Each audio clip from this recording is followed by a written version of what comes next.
Hi, this is Adele from Naked.Divorce, and I wanted to talk about how often I see divorce coinciding with menopause. Unfortunately, freakishly often do we see that life change for a lot of women coinciding with marital conflict and divorce. So as a marriage counselor and a divorce coach, I straddle both, where I see couples really struggling during that phase as women enter and go through menopause.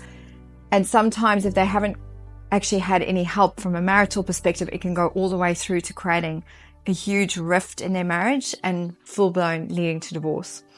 So some of the reasons that happens is, firstly, and it's really sad actually, because menopause is massively misunderstood, globally, not just amongst kind of the way society talks about it, but even general practitioners. A lot of them, minimize it and don't really understand what some of the symptoms are.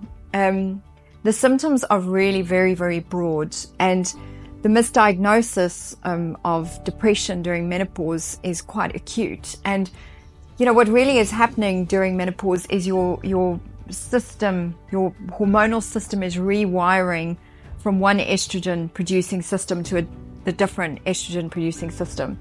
It's like a second puberty, and this rewiring causes huge levels of changes in how you process heat. So hot flushes, which is just one of the symptoms, can cause mood swings. It can cause changes in skin and dryness of skin, or itchiness of skin. It can cause heart palpitations. It can cause joint pain, muscular pain. It can cause, huge rashes, migraines, headaches, almost a feeling of almost chronic fatigue.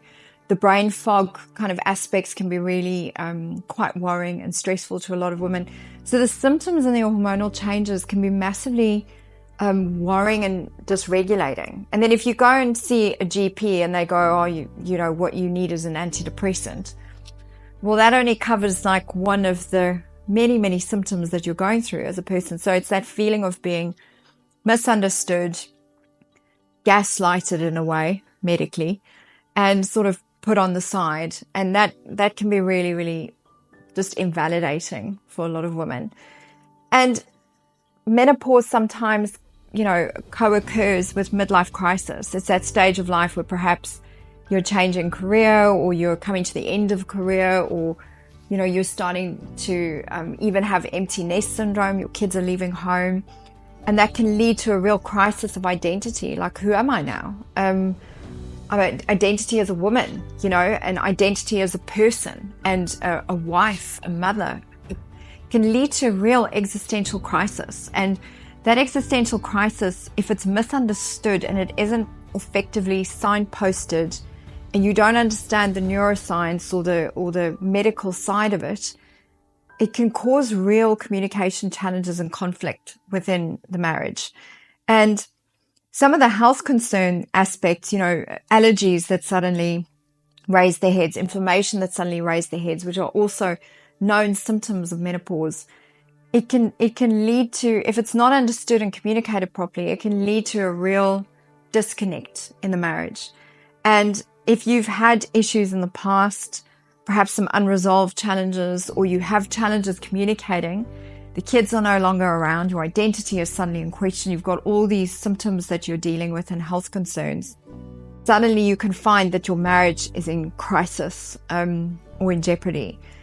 A lot of the couples that I work with where we are navigating separation and divorce, oftentimes by having really beautiful conversations around what's actually going on, the couple kind of resolves those issues and can repair them so that it doesn't actually need to lead to divorce or separation at all.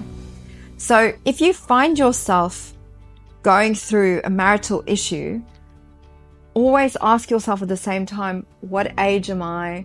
Am I going through perimenopause or menopause?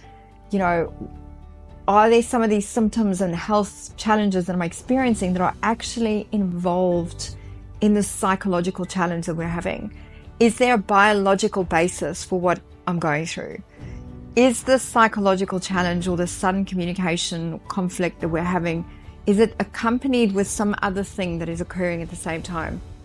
All that data is super vital and super important to analyze. So menopause is unfortunately a very common co-occurrence with divorce. But if you find yourself struggling with that, do get external help to help signpost what is going on, what is the lay of the land, and are there some things that we can do together as a couple or we can do individually to improve the biology and the medical side of this so that we can actually navigate the journey a lot better. So I hope that's helpful. Till next time.